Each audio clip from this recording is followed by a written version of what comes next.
Hello and welcome back to another video. Today I want to explore with you what I would do differently if I was starting out on my self-improvement, personal development journey again, because there comes that point where in your life you want to reach for bigger goals. You realise that, sorry if you can hear something, it's my cat in the background, he's just started licking himself.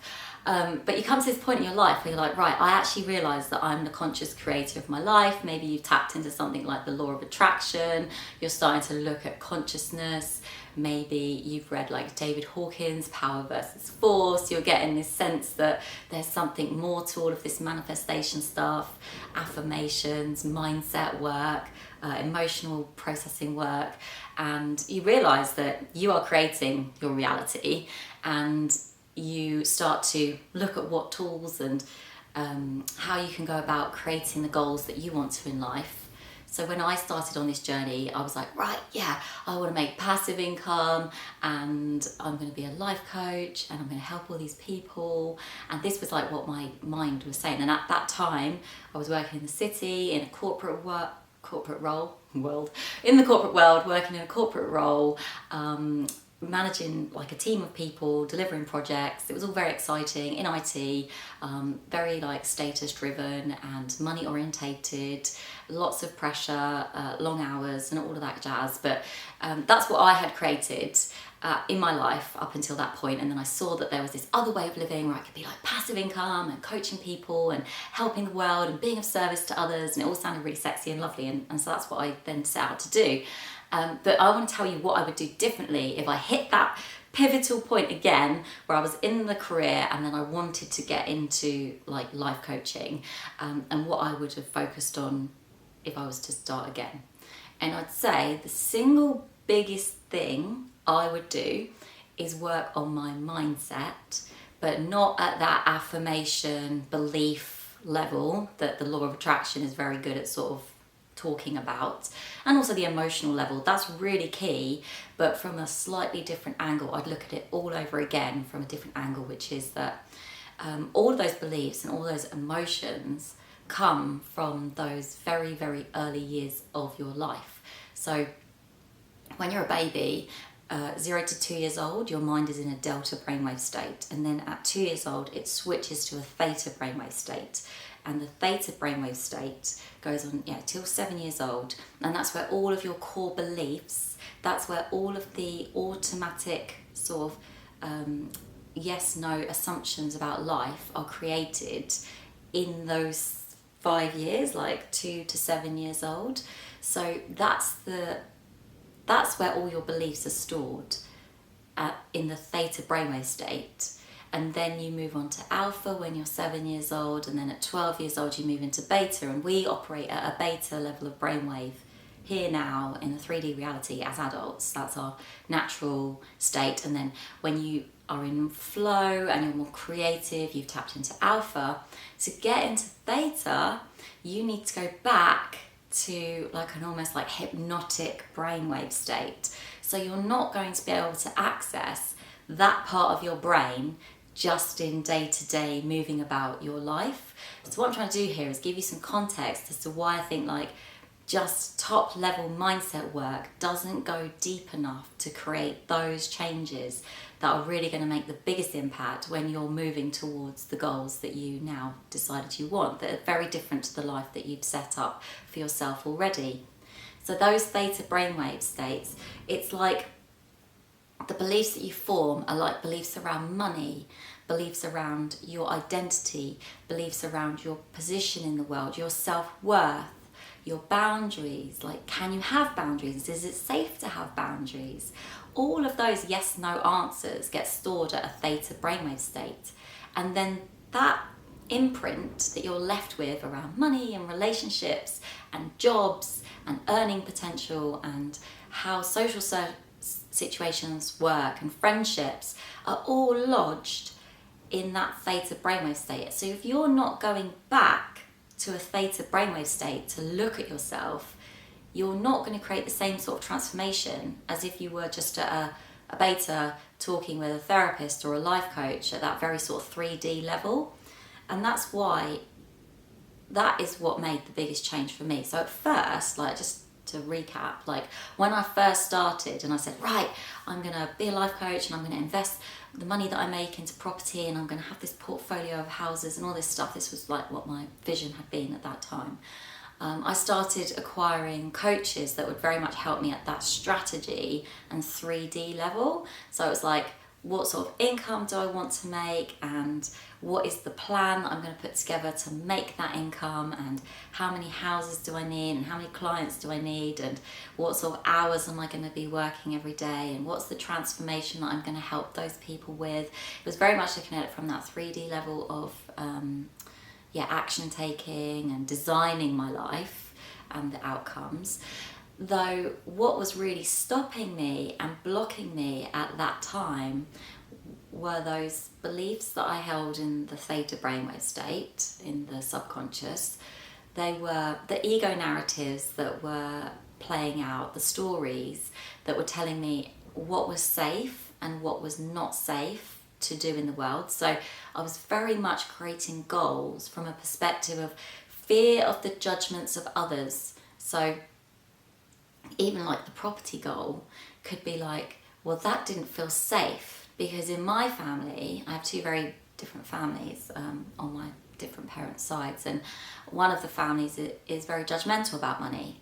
And so it didn't feel safe to make moves towards that goal because there was this whole family belief system around people who have money and what that means about them that was blocking me from creating that for myself, because I didn't want to be seen as a bad person. And that's how I thought these people would see me if I was to make those moves, because that's how they talk about it, right? That's their belief system. That's how they openly speak about money. And so you can see there that that belief system and that ego narrative and story around having money and having income that's passive and building wealth for yourself, it just didn't feel safe to go towards it. It didn't feel safe to move towards that goal. And so I kept sabotaging, facing lots of resistance, feeling overwhelmed, basically living in huge amounts of fear. So this goal that was supposed to feel really exciting and unlock these potentials for my life as to how I could design my life, and create that sort of time and money freedom, it didn't feel safe to move towards that goal because there's all this family cultural shadow moving around in my unconscious around what that would mean about me as a person if I was to actually achieve it. So I wasn't able to take the action, and that was really frustrating, and I got stuck in that space for a long time where I had this vision and I was trying to move towards it, but I had all this ego resistance and subconscious programming that was blocking it, that meant I just couldn't realize it. And so when I started working with a coach that was able to help me unlock those stories, so I trained for my psychodynamic life coach level 1, and that's where I really got this sense of like, this is what's happening at this subconscious layer. Like, there's shadow projections, there's an ego story, there's an emotion that's blocking this goal from manifesting. And until I work on all of that stuff somatically, visually, with my mindset, with my belief structure, it doesn't matter how much I say I want that thing, it's not going to materialize for me. And once I started working through those ego projections, it's really funny because actually a lot of the things that I thought I wanted as a goal just disappeared. They just didn't feel important or relevant anymore.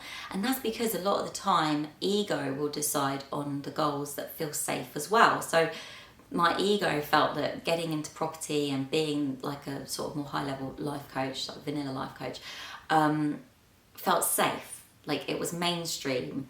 It felt like it was still within the safety of a box that would be socially acceptable to other people, even though there were fears obviously around that, around family and stuff.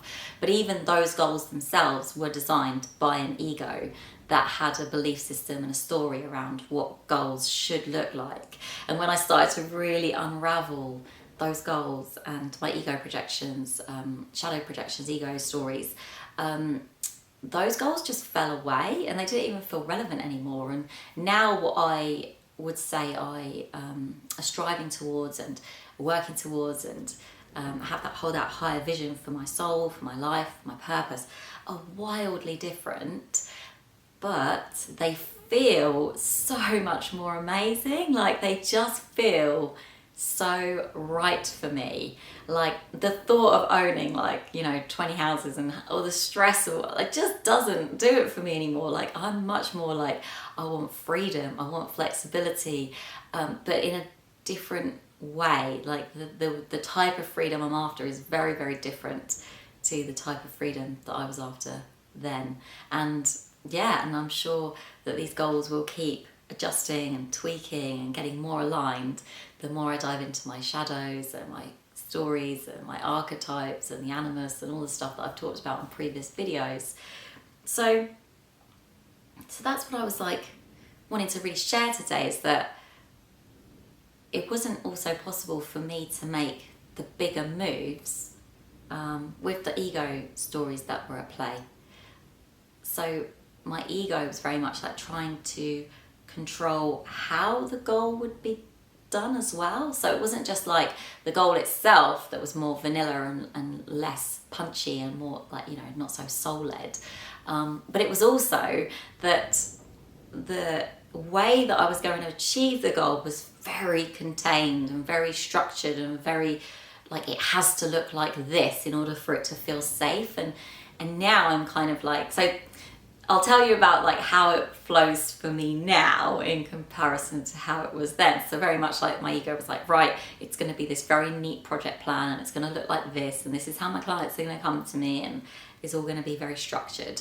Whereas now I just feel like I'm in flow with the whole situation. So every morning I get up, I connect with my internal world, I set the desires and the intentions for what I want to birth into this world, and then I just sort of release the outcome and let go, and then I just follow my intuition. I just listen to the conversations that are happening around me, the messages that I now see as coming from source through these other people, through the television, through the radio, through books that I read, through my friends, through other people in the wider community, maybe even through like other YouTube videos, like other content creators, like listening to their message and saying like, what is the message that's here for me and how can I use that towards my desires and my intention? Because I truly believe that the universe, source, whatever you want to call it, is always trying to communicate to us. And then when I reflect back on my life, I can very much see how that has been true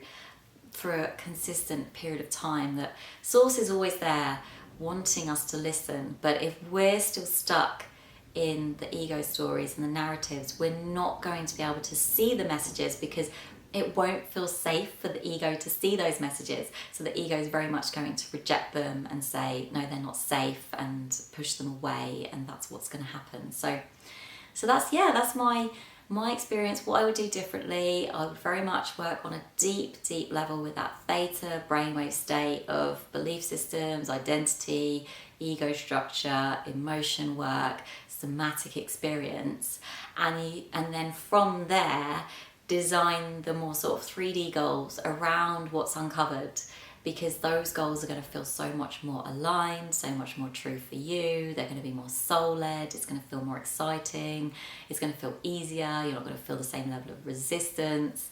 And that's been my experience. So if I was to start again, that's what I would do. I would just heavily invest in the mindset work. Mindset. And have the loose 3D goals, have the loose intentions, because you need to be aiming towards something in order to then judge whether it feels right or wrong for you. Until you have that idea in your mind as to what you're here to do, you can't then sense check and feel into it and use it as a guiding implement as to whether it feels right or wrong or not. So if you've liked this advice today, I'd love for you to follow my channel, because I'm going to be posting consistently now. I've got my schedule sorted. The intention here is to be posting, at least 4 times a week and giving you my insights as to what's worked for me. I'd love to hear what's working for you, and I love having you here. So thank you very much for watching. I love you dearly, and I'll see you on the next video.